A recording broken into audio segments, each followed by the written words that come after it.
Me oleme harjunud mõtlema, et meie moodne maailm on ehitatud kindlatele alustele. Progress, mõistus, universaalsed väärtused.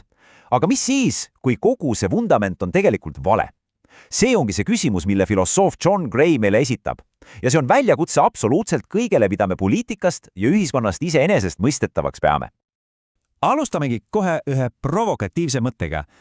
Kujutage hetkeks ette, mis siis, kui see suur idee, mis on terve meie moodsa maailma üles ehitanud, on tegelikult katki. See ongi see julm ja aus küsimus, mille John Gray meile lauale paneb. Okei, esimene peatus. Mis see suur plaan siis täpselt on, mida Gray nii teravalt kritiseerib? Vaatame lähemalt seda intellektuaalset joonist, mille järgi meie maailma on ehitatud. Ja selle nimi on valgustusprojekt. Selle missioon polnud mitte midagi vähemat, kui luua üks ainus universaalne tsivilisatsioon. Mõelge sellele.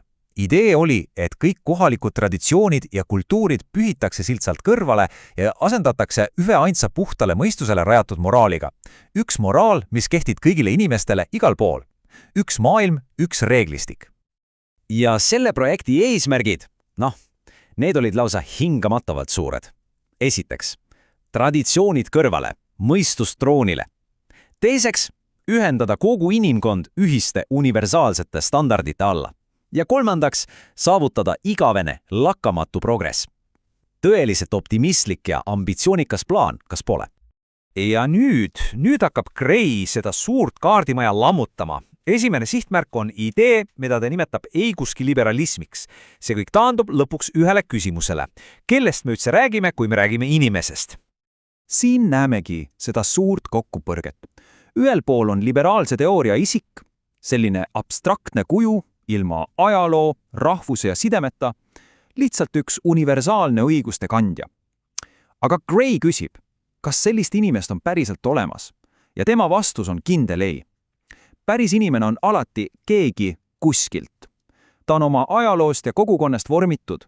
Ta on oma rahva liige, me ei ole tühjad lehed, vaid meid kujundavad meie minevik ja suhted. Ja mis on selle abstraktse lähenemise tulemus?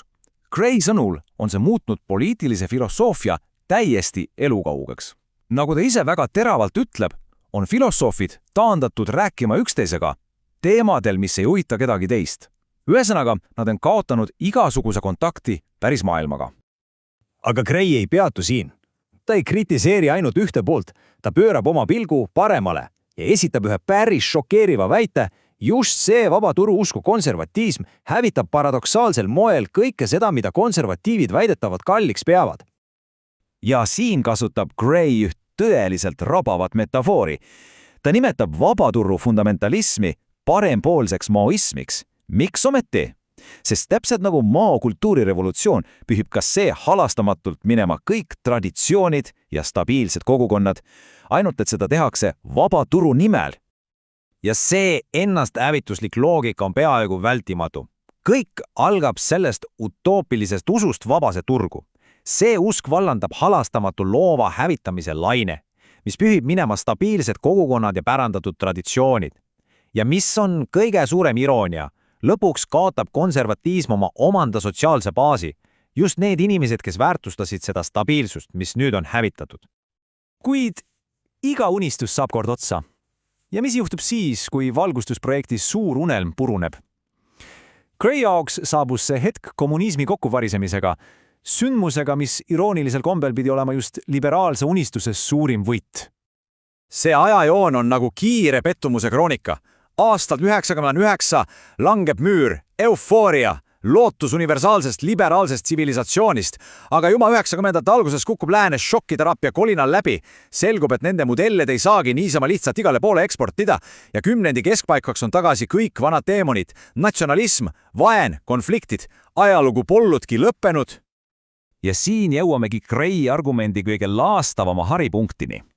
Ta ütleb, et lääne tõeliselt universaalne pärand inimkonnale pole mitte progress või vabadus, vaid nihilism. Tähenduse kadu. Ja isegi need kultuurid, mis on moderniseerunud ilma läänestumata, on pärinud selle tühjuse tunde. Okei, see kõik kõlab päris süngelt, eks? Kui universaalset lahendust pole olemas, siis mis meile alles jääb? Anarhia. Ei, Gray pakub välja teise tee. See ei ole tee täiuslikule lahenduseni, vaid pigem tee, mis õpetab meid elama püsiva konfliktiga. Selle uue tee aluseks on midagi, mida nimetatakse väärtuspluralismiks. See on tegelikult üsna lihtne tõdemus. Inimlikud põhiväärtused, näiteks vabadus ja turvalisus või õiglus ja halastus, ongi sageli omavahel lahendamatus vastuolus. Ja pole olemas ühtegi kõrgemat maagilist standardit, mis suudaks neid konflikte lõplikult lahendada. See ongi inimelu reaalsus. Ja siin ongi kogu asja tuum. Kui me paneme need kaks kõrvuti, näeme erinevust. Ühel pool on valgustusprojekti unistus ühest universaalsest lahendusest, mis kaotaks igaveseks kõik konfliktid, ja teisel pool on Gray, palju praktilisem alternatiiv, modus vivendi ehk pidev rahumeelse kooseksisteerimise viis ja otsimine. See ei põhine abstraktsel mõistusel, vaid päris elul, kompromiisil ja poliitikal. Selle eesmärk pole konflikte lahendada, vaid neid vahendada ja nendega elada. Ja nii jäämegi lõpuks selle küsimuse juurde, mis ripub meie kõigi kohal. Kui pole ühtegi universaalset plaani, ühtegi ainuõiget vastust, siis kuidas me siin planeedil koos elama peaksime? See on John Gray väljakutse mitte ainult filosoofidele, vaid absoluutselt meile kõigile, siin ja praegu.